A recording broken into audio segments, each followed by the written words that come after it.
We begin with the death of former Italian Prime Minister Silvio Berlusconi.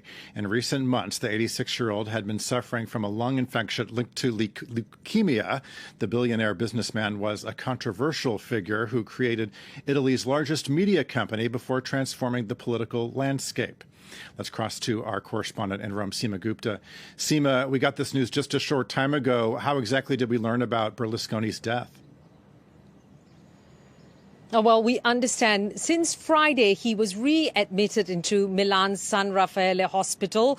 He had spent some 6 weeks there last month before being discharged, as you mentioned, dealing with a lung infection that was related to what we then found out was that he was suffering from a chronic form of leukemia. At the time on Friday, they said that he was being brought back into hospital because of planned tests, but clearly he does appear to have succumbed to that illness. We're still waiting to hear the details, of course. But what we do know this morning is that his family, his brother, as well as his children, his daughters and his son were at his side or had traveled to San Raffaele Hospital in Milan. That's where the 86-year-old was always treated. And so that's when the news broke that this morning he indeed had died. As you mentioned, he's been dealing with a host of health issues. Back in 2016, he also underwent open heart surgery.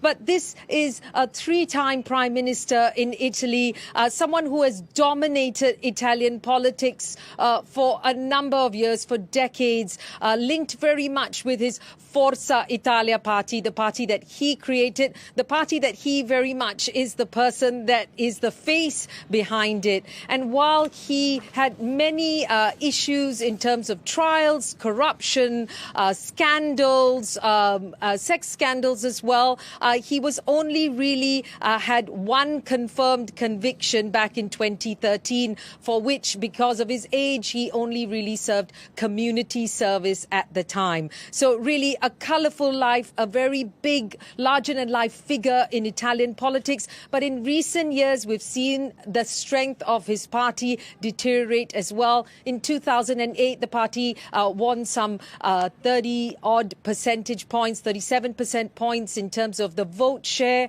But in the last election, in the last general election in September, the party only 8% in terms of the vote share. But it is a part of the coalition government led by Prime Minister Giorgia Meloni. So, of course, this is a significant event that's happened in Italian politics. Already, we're hearing this morning that the Deputy Prime Minister Matteo Salvini, leader of the far-right League Party, calling for a minute of silence at an event that he was at in northern Italy, of course, to remember former Prime Minister Silvio Berlusconi.